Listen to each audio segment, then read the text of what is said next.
House Majority Leader Eric Cantor issued a legislative agenda for the House this week to try to show that the GOP also has its plans for the economy and for the middle class. Let's put up what the Republicans are offering. They want to stop Obamacare from cutting wages and work hours, reduce home heating costs, roll back regulations that they say cost jobs, and stop what they call government abuse.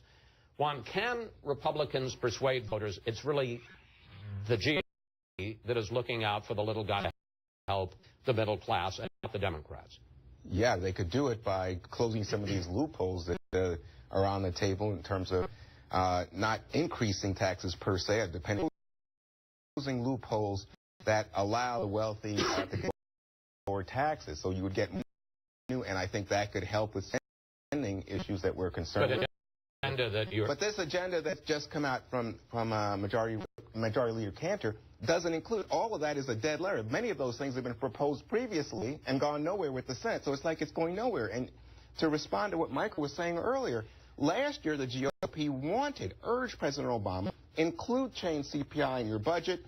And then when Paul Ryan, the House Budget Chairman's budget came out, nothing was in there in terms of closing loopholes or any increase in revenue. And then Greg Walden, the head of the Republican Congressional Committee, said this is a shocking attack on seniors, thoroughly political at high cost.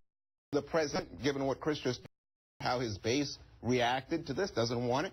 So why would the president stick his neck out again, given that Republicans chopped it off the first time? There's a great opportunity for bipartisanship in Washington if you're willing to take on the entrenched interests. We were thrilled to have Juan over at the Heritage Foundation 2 weeks ago. School choice. Let's take on teaching unions who don't want to increase choice in education.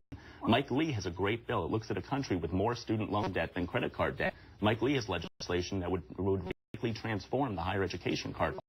So I think there are these bold ideas. It requires getting outside the box of the broken system in Washington that just protects special interests. And on that rare note of bipartisanship and comedy, thank you, panel. See you next week.